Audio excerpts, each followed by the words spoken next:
Hay que soplar un poco. ¿Cómo es? Voy a darte una nueva oportunidad. No por mí, por todos ellos que no comen paella. Questa è per me. Toda. E gli altri?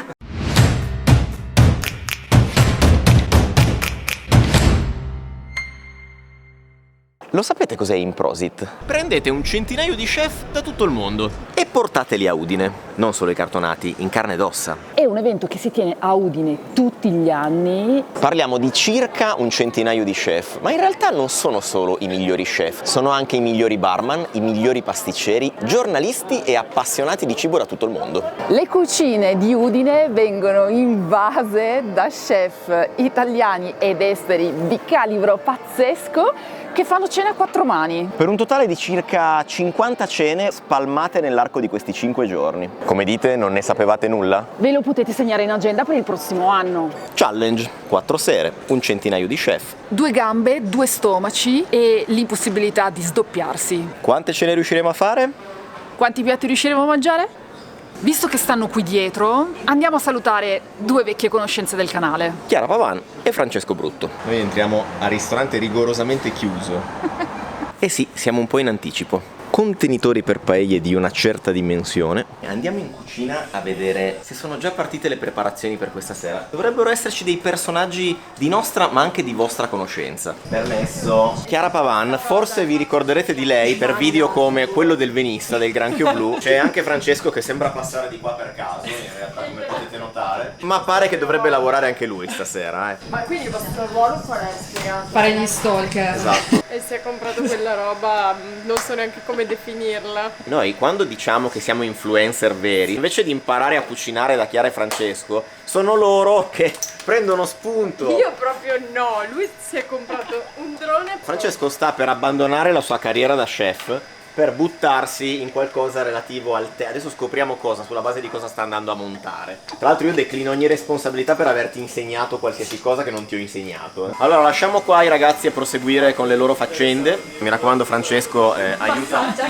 la povera Chiara. Se vedete un bagliore stiamo andando a fuoco. Fantastico. Seconda tappa, aumenta il coefficiente di difficoltà vista la pioggia. Qui abbiamo una doppia situation. Da un lato abbiamo Enrico Crippa, dall'altro lato Massimiliano Laimo e Nico Romito. Così per partire subito leggeri con personaggi poco di spessore. Cena omakase per sole 8 persone che mangeranno affacciate alla cucina. Quello che vi possiamo mostrare, purtroppo non essendo riusciti a sederci, è il menù in stile manga giapponese. Siccome il nostro ruolo è quello di rompere le palle agli chef, adesso entriamo in cucina. Ciao. Queste qua me li bagnate e strizzate bene. Pensavo che stessi chiedendo a me. Per un attimo ho fatto 1 metro, già mi fa lavorare. Ecco perché sei microfonato, perché tu racconterai i piatti però stando di qua. Protezione testimoni, quando loro non vedono di qua ma tu li vedi. Esatto. Questa è la kakugamo, una pentola giapponese rotonda con legno di acero giapponese, pesantissima. Questa è la pentola per fare i takoyaki. Takoyaki con... Gambero. Di solito sono di polpo, giusto? Di taco e polpo. Qui ci sono tutti i piatti e gli ingredienti messi in ordine. Prendiamo degli scarti di fassona, li lavoriamo, li facciamo rosolare. E alla fine, nonostante mi sia rifugiato nell'angolino della cucina, abbiamo rimediato qualcosa. Non ditelo a Franci che è rimasta fuori. Mi serve la riduzione di miso. L'avevo puntata, ce l'avevo di L'abbiamo fianco. assaggiata un po', se non era un problema. Anche se non sono riuscita a mangiare neanche una palletta, vi posso dire che la cena qui è una roba pazzesca, perché Enrico Crippa si sta raccontando dagli inizi fino ad oggi, e quando parla di Marchesi, quando parla dei suoi viaggi in Giappone eccetera, poi c'è Giano che mi fa così, è pazzesco. E ora pit stop da Laimo e Nico Romito. Cioè dovete riprendere un'altra volta la macchina? No, sta dall'altra parte della sala. Ci infiliamo a rompere le balle in una nuova cucina dove stanno già lavorando alla cremente. Pensavi di esserti liberato di noi, di la verità. Non mi cacciare. Oh, ma avete dormito un po' stanotte? Poco. Beh, il tizio troppo però, perché preghieri mi danno gli assaggi. Esatto. Abbiamo fatto un po' di pena allo chef Nico Romito che ci ha omaggiato di un pezzo di pane bomba. Ogni tanto arriva qualche assist dalla regia. Cioè alla fine zitti zitti ci stiamo facendo la degustazione. Questo l'abbiamo già assaggiato e mi ha ricatapultato improvvisamente a Castel di Sangro. Madonna mia che buono. Non c'è acqua.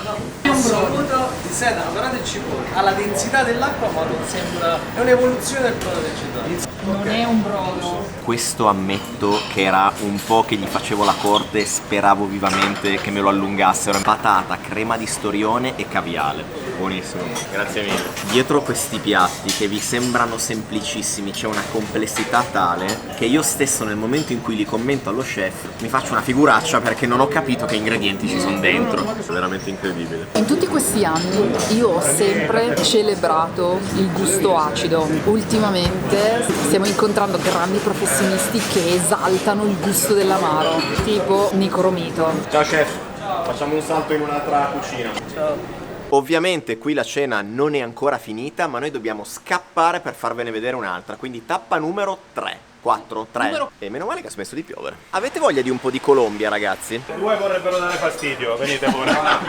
Occhio che fanno scarpetta questi. Ciao. Siamo in Colombia, vi presentiamo gli chef di questa sera. Qui abbiamo Roy Cáceres, giusto? Giusto. Ok. Juan Camilo Quintero, i loro colombiani ma entrambi che lavorano in Italia. E poi c'è Alvaro. Alvaro giustamente è occupato, sta cucinando, lo chiamiamo dopo. Tarzelletta di yuba, all'interno c'è un mole, una gelatina di fungo, poi del fungo prataiolo tagliato molto sottile. Che trattamento d'onore, ragazzi, buonissimo. Giuro che non siamo venuti per scroccare, ma siamo venuti perché siamo interessati alle cucine degli chef. Sto boccone, ragazzi, davvero davvero gustoso.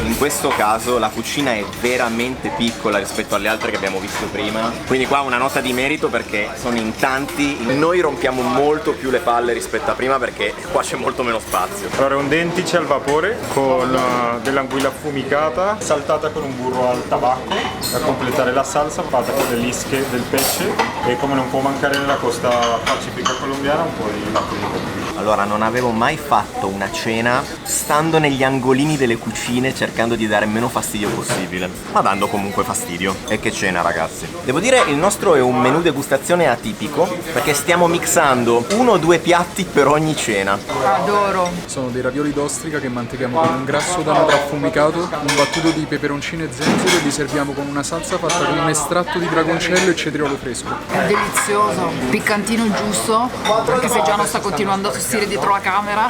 Gracias por todos e disculpe por las molestias. Gracias. Grazie. Usciti dai sudamericani, ci siamo presi anche l'acquazzone che è durato tipo 7 secondi ma è venuto giù di tutto, non l'avete visto. Torniamo da Chiara e Francesco. E cerchiamo di rimediare il dessert. Ma che bello è avere accesso alla cucina. Venite con noi. Siamo venuti nel momento più sbagliato. L'ha detto e l'ha fatto, Dopo il video del Venissa ho creato un nuovo videomaker. Poi però lo voglio vedere pubblicato quel video lì.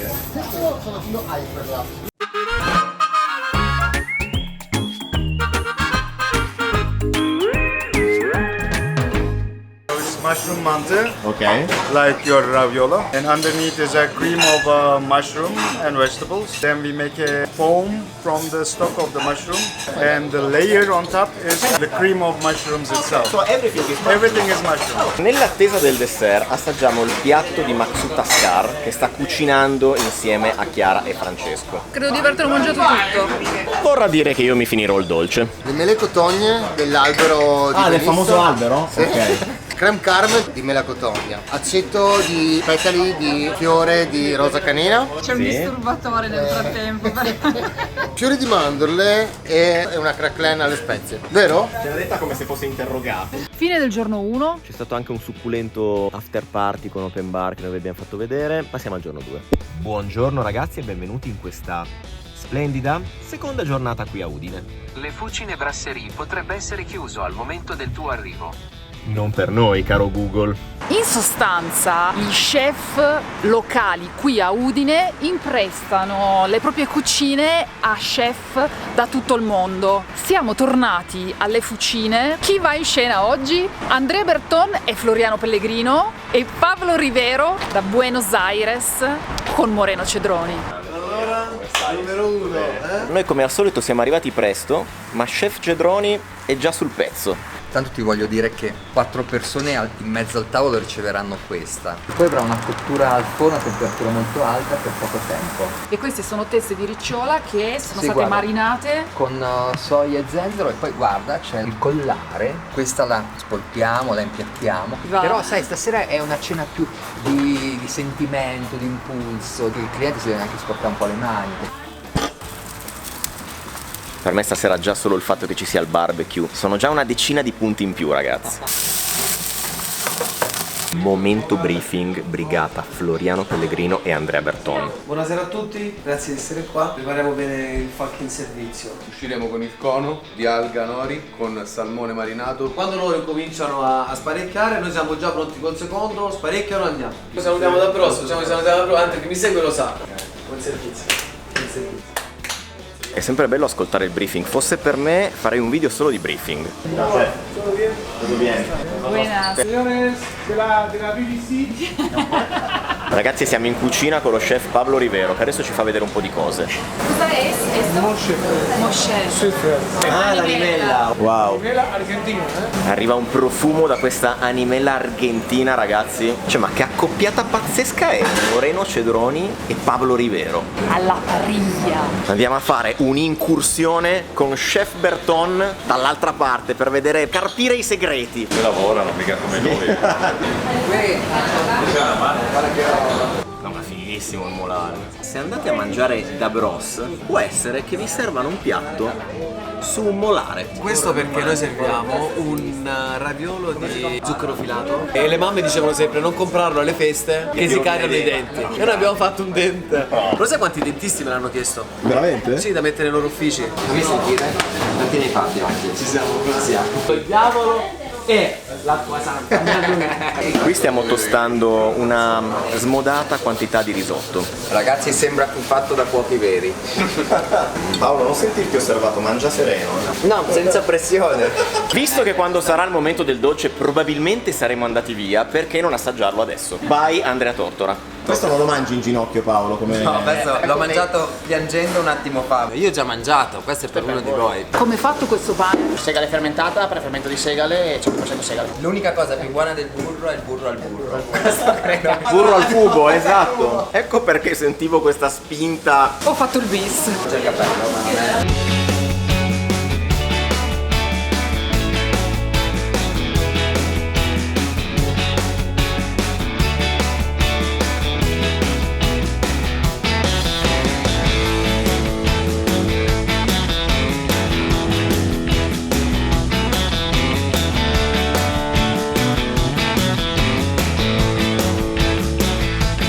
Sono emozionato. L'idea di questa parmigiana nasce perché io da bambino mangiavo la parmigiana sempre calda e non la sopportavo perché è bollente, no? Certo. L'idea mia di metterla in piccola sfera così, concentrarla e servirla fredda è nato proprio da questo concetto, no? Sa di parmigiana, ragazzi, quindi comfort food sferico, oserei dire. Questo è un cono invece di alghe con all'interno salmone marinato, panna acida e uova di salmone, quindi il classico salmone con la panna, no? E anche qui 2 bocconi li abbiamo rimediati. È delizioso. Subito dall'altro lato che non c'è un minuto da perdere. Non potete capire, ragazzi, la differenza di passo tra prima del servizio, in cui sono tutti abbastanza rilassati, e il momento del servizio, proprio le cose cambiano da così a così. Sono per noi? Sì. Ah, grazie. Ricordo di un viaggio in Vietnam, l'ostrica cotta alla griglia, salsa di cavolo viola, mela, olio al prezzemolo e si chiama mangia e bevi e lo sapete, crea dipendenza. Si piazza facile tra le migliori ostriche che io abbia mai mangiato. Questa, ragazzi, l'avevamo già assaggiata alla Madonnina del Pescatore e questa è l'ostrica che crea dipendenza. Momento pasticceria. Qua è un canedolo al gianduia fatto come un takoyaki, quindi abbiamo preso la tecnica del Giappone e l'abbiamo trasportata in Alto Adige con il gianduia, che è il cioccolato più famoso del mondo. Che viene dalla città città più famosa del mondo, Torino. oserei dire, bravo. Torino, bravo. Sì, lo avevamo provato già in Giappone, ma quello al Gianduia non l'avevamo ancora provato. Poi qua popcorn fatto con la zoccola. Inseriamo il nostro canederlo. Possiamo mangiarlo immediatamente. Velocemente, quindi noi non siamo le persone adatte. Veloce! Direbbe un altro. Che a breve andremo a trovare, tra l'altro. Contrasto caldo-freddo, fighissimo, e anche l'interpretazione dei popcorn che scoppiettano nel piatto. Contento di averlo provato, ragazzi, perché è illegale questo dolce. Ma questa è la mozzarella vecchia, che noi facciamo tipo panata con l'alganori, la andiamo a fare un liquido e facciamo una sferificazione inversa e la serviamo così, one shot, così. Da fuori sembra un mochi, ma in realtà ha un cuore completamente liquido di mozzarella, golosissimo. I clienti stanno in sala e invece questa qua è la finestrella di Giano e Franci. Questa è la pasta che noi facciamo con la farina di riso glutinoso, come se fosse una specie di pasta de mochi. La pasta è insipida, invece dentro è super intenso. Poi lui disturba un po' disturbante e poi arriva il vincotto, che diciamo che completa il piatto. Vincotto che va ad esaltare la dolcezza del fegato. La nostra mandorla, sotto c'è salsa di mandorla, sfera di pollo e crudo malazzo. Crudo malazzo è il nostro Cacamber, yes. sì, salsa ricci Sì. e sopra grattugiato mandorla. È così giapponese con il cetriolo. Era troppo buono, scusa. I clienti sono nella sala antistante la cucina. Giano e Franci mangiano in cucina. Tottano cotto sulla griglia con il suo nero, cavolotti di Bruxelles e conquat, e questo è un brodo di tottano. Tottano e acqua. La sapidità del brodo si ottiene facendo una riduzione. Assaggiatelo e ditemi se è vero. Il kumquat dà una pulizia al boccone, ti fa venire voglia di non smettere mai. Dietro nel frattempo c'è Floriano che sfiamma.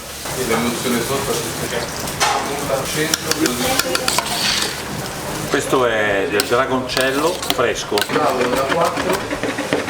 Il segreto di un buon risotto è la parte acida. In questo caso cipolla, vino bianco e aceto. E non sbagliate mai. Piatti, grazie.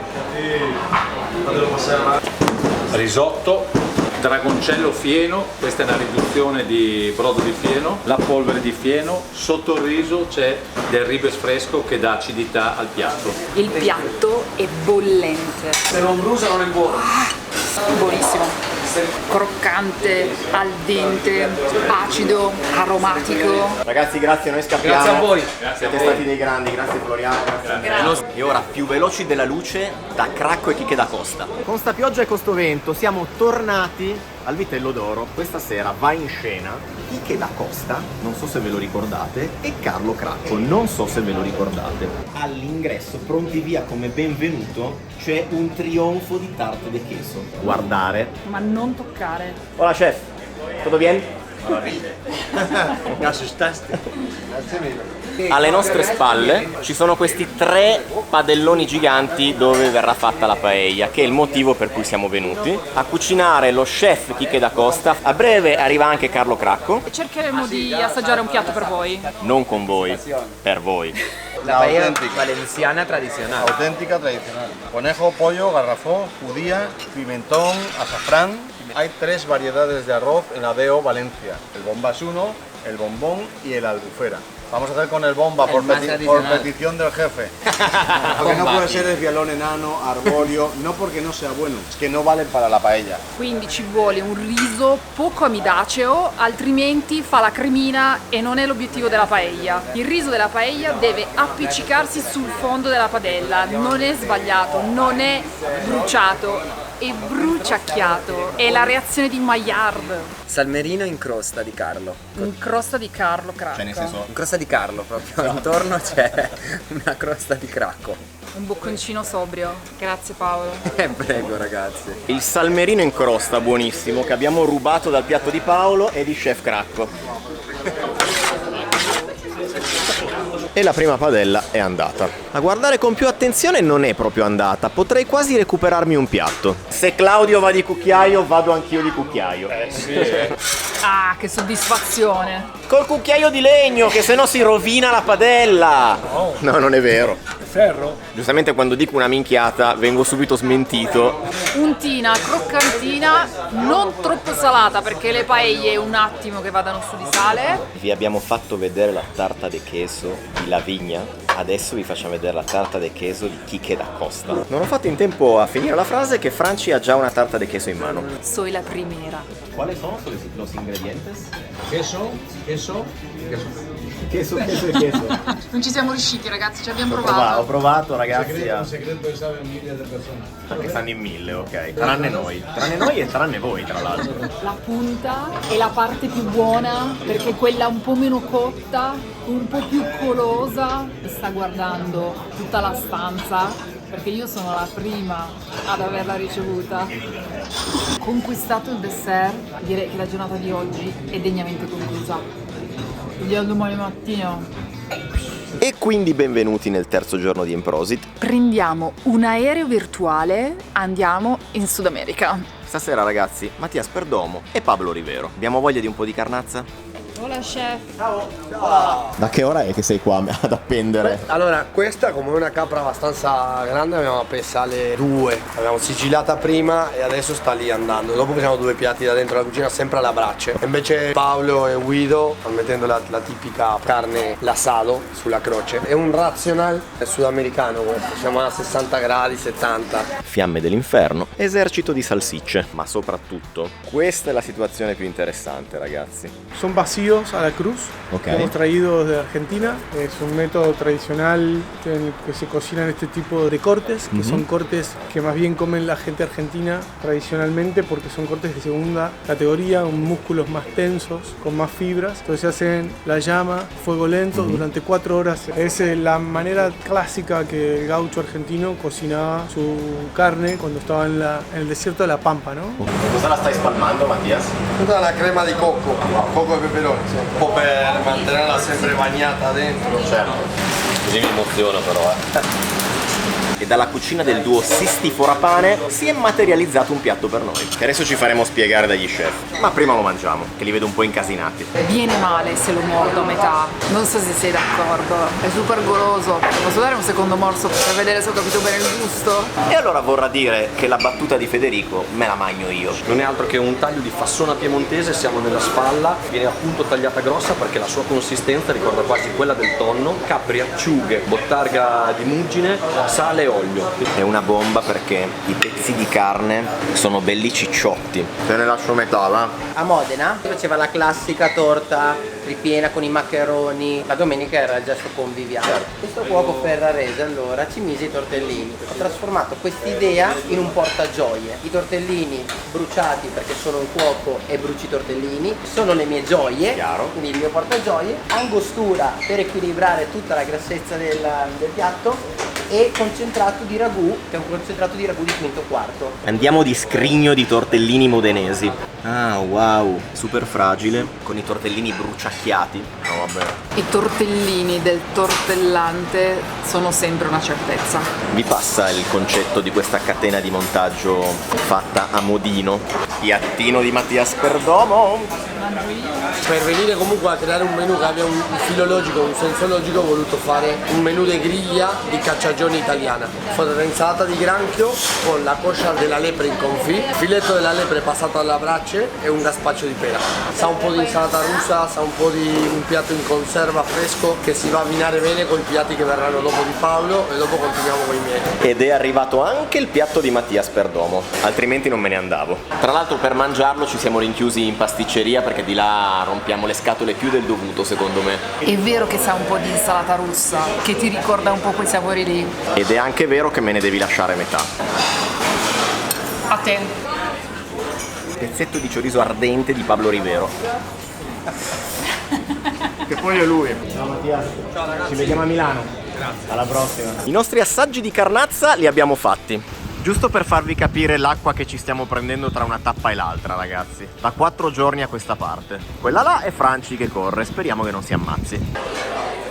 Come andiamo? Tutto bene? Bene, alla grande. Siamo venuti a romperti le balle. Sì. Stasera in questa cucina, oltre a Diego Rossi di Trippa, ci sono anche Zayu Hasegawa di Den e Richilin di Mume. Ho detto è meglio che portiate voi qualcosa, così almeno la gente assaggia prodotto foresto. Ha fatto un brodo Ricci con la pancia di maiale, queste verdure che sono tipo foglie di senape fermentate e altre robe sue, non so. Diversi tipi di trippa ci sono e ha ristretto il brodo. Direttamente dalla mano di Diego Rossi è ancora più buono. Wow, it's fucking tasty, man! Wow, it's wonderful! Ma l'hai rubata in sala a un tavolo questo? Sponsor, Devi Manfredi, un whisky maschio col fischio, col caschio. Now I have Japanese brother and an Italian brother. Exactly. And this is for lap dance. La bandiera. Non ti sfido perché mi sa che la fai veramente. Favore di camera? Se ti va sì, grazie. Sei il primo in 4 giorni che ci ha fatto questa domanda. Quanto l'apprezzo, tra l'altro. Stuff Mill. It's molto al dente. La mangio, Diego, solo perché lo chef dice che è buona. Posso fare molto di meglio, Allora io rubo un assaggio di Italino. Buona, buona. Dopo un primo assaggio è rimasta incustodita, nessuno se la calcola, io vado avanti. Oh, il ristorante la faccio più buona, che sia chiaro. Oh ragazzi, io vado via con i ditalini a questo punto, se nessuno li vuole, grazie di tutto, è stato bello.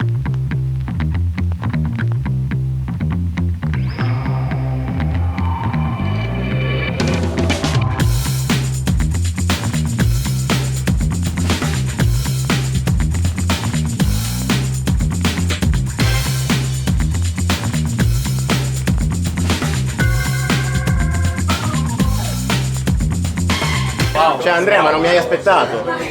Adesso ti do una fetta di torta.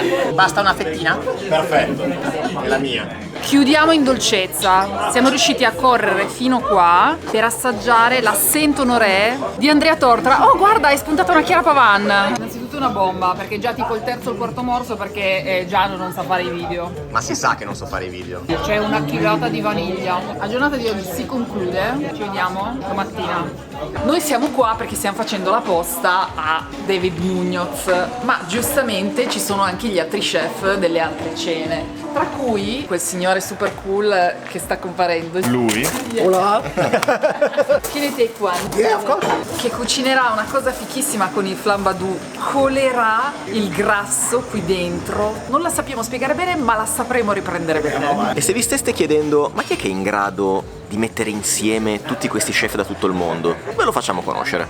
Spesso succede ultimamente che trovi cene in giro a 4 mani. Come mai queste qua sono così diverse e speciali? Intanto grazie per il diverse e speciali, è un abbraccio. Secondo me il tema delle 4 mani in realtà non sta nello strumento, è come i social media, chi dice che i social rovinano le menti. Il fatto è che noi cerchiamo di abbinare persone. A volte sono anche sovrapposizioni che nascono a partire dalla cucina, perché magari mangiamo da uno, mangiamo dall'altro e ci viene la curiosità di immaginarli insieme. Molto più spesso sono già persone amiche oppure persone che secondo noi potrebbero diventare grandi amici. Quindi noi cerchiamo di farli stare bene fra di loro. Nel momento in cui questo accade, di solito il risultato è pazzesco, perché la gente si diverte e lo sente. Se invece uno viene, fa il suo set, l'altro fa il suo set, sono come due musicisti che non si intrecciano. Qua si respira un'atmosfera di amicizia, rilassatezza, eccetera, che penso che arrivi anche alle persone che vengono a mangiare qua. È come se facessimo un concerto dove togli il sipario dal backstage, quindi si vede tutto. E secondo me la trasparenza, il fatto che anche gli chef si mettano in gioco davanti agli altri e non si sforzino di fare il fighi, ma semplicemente di divertirsi e far vedere il loro lato migliore, fa sì che le persone poi lo sentano, e anche il criterio di giudizio, il modo con cui uno approccia le cene poi è diverso, perché hanno voglia di divertirsi.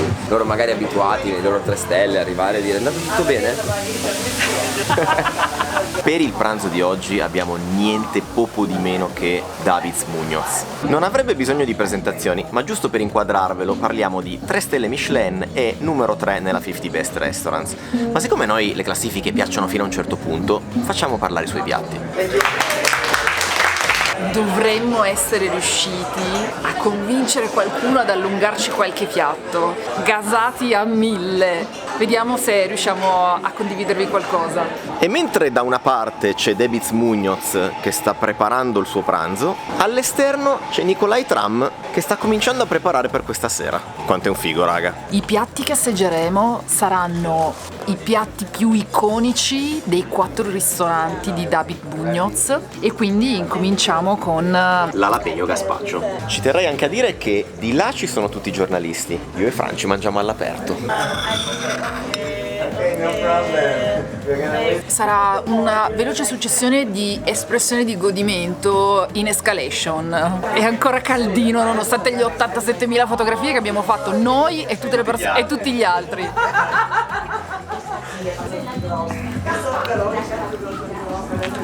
But now you have to comment. That's the price you pay. That's like sex in your mouth. Thomas è ufficialmente assunto per far parte di questo canale. Thomas, quando vuoi, tu vieni e sei il benvenuto. Vedi commento di Thomas. Ma Thomas ha mangiato l'altro. Vedi comunque commento di Thomas. Quando è che andiamo da Diverso? Prenotiamo il biglietto? Ma tipo subito. Piatto di David Muñoz servito da Paolo. Cioè più di così io veramente non ho altro da chiedere alla vita proprio. Ma there is something inside? È broth. Ah, il broth Sì, c'è il brodo dentro. Quei filamenti che vedevate sopra erano sostanzialmente le anguille e dopo aver mangiato il boccone bisogna bere il brodo. Cos'è arrivato che ero distratto? Il taco. Octopus taco. Lo mangio io o lo mangi tu? Lo mangi tu. Magari un morso. Ragazzi, cos'è arrivato? Leggo testualmente dal menù, tra l'altro guardate che menù fichissimo. Abbiamo chili crab lobster with churros da Street Xo, che è uno dei ristoranti di David Muñoz. Non so da dove cominciare. No, io non mi porrei questo problema. Panino per scarpetta che sembrerebbe clamoroso e sughetto di lobster. Clamoroso anche quello.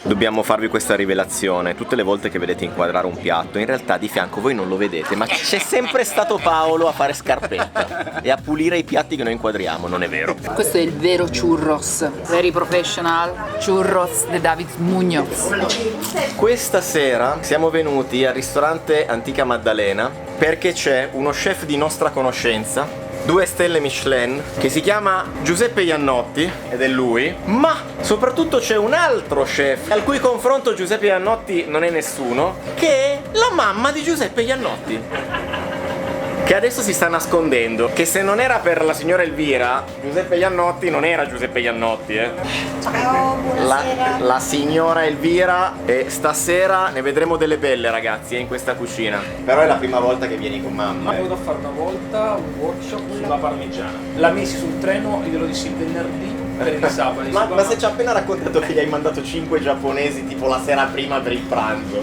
Che cos'è questo? Piccione, imbottito al ragù. E cotto per quanto tempo? 2 giorni che cuoce.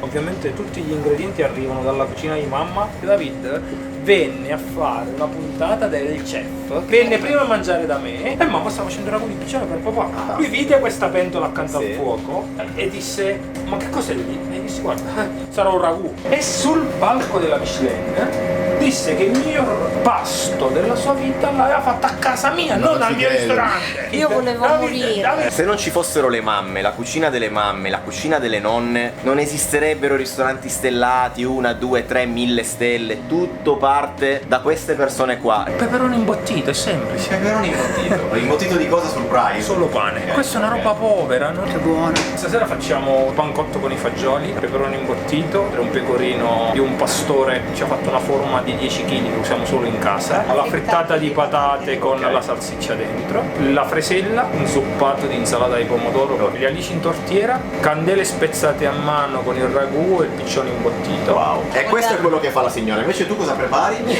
Lui deve impiattare perché io non sono in grado. Ok. Lui difatti si arrabbia, dice che rovino tutto proprio. Ah, lui la cazzia perché lei non sa impiattare. Mica poco. La figata di questo evento è che assieme alla cena cena di David Muñoz, tu hai Giuseppe Iannotti che cucina con sua mamma.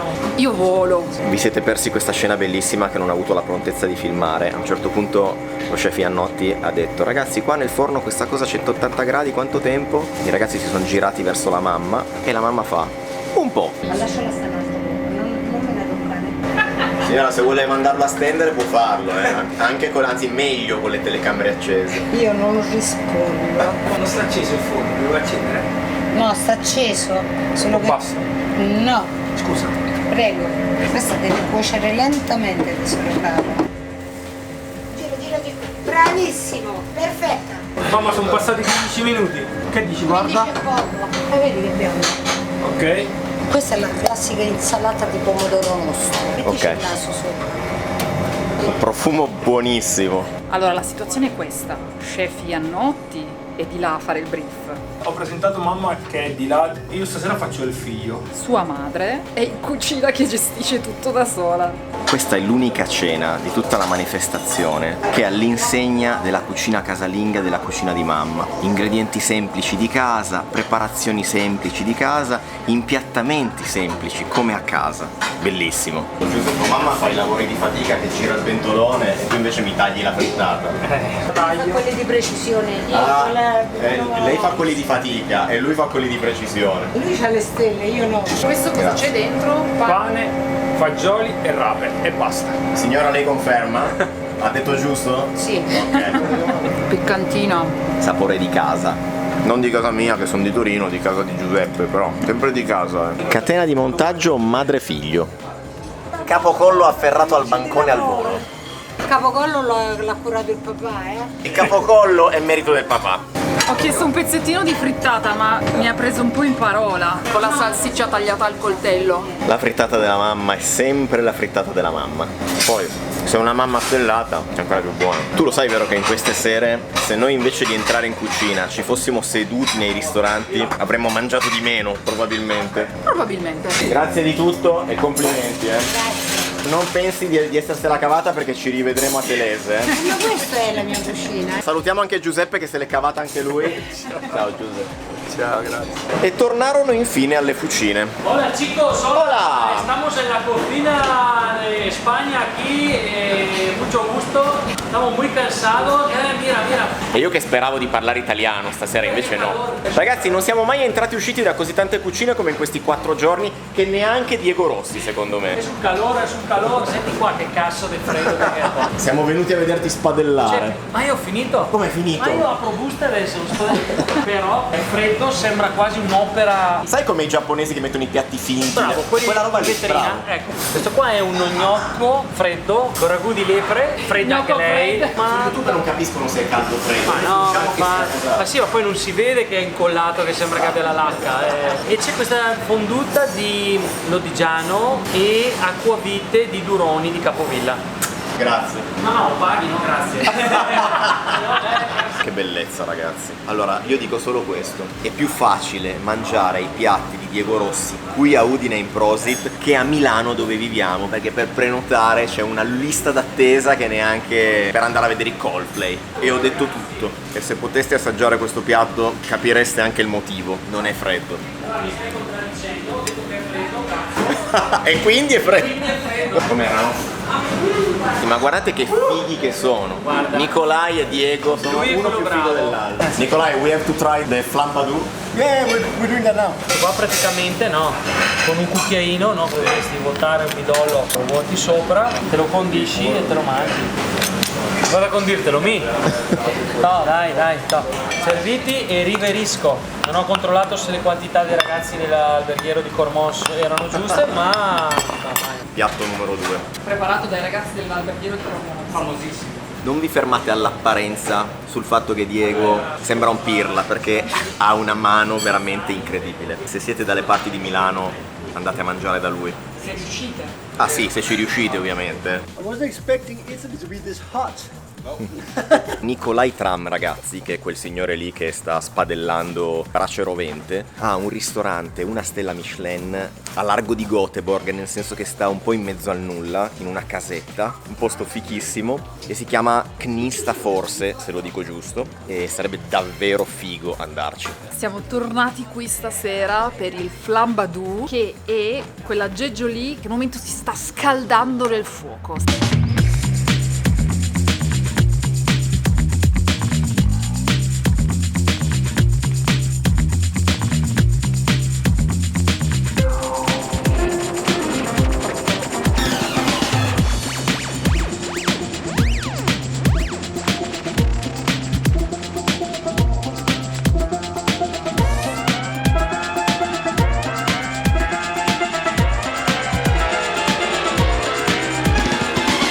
Welcome outside to the kitchen.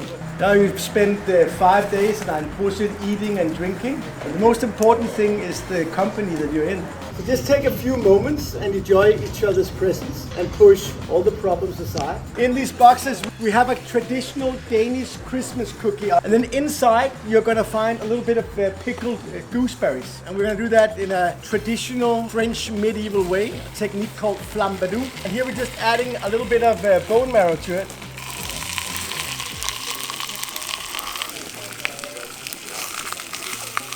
Sei sicuro che ne potevi rubare uno? No, però l'ho presa lo stesso. Il flambadou di Nicolai Tram. Dentro ci sono i frutti di bosco. Ultimo stop, facciamo tappa all'after party. Video Game Bros che sentite qua, ricordate di fare like, condividere, accendere la campanella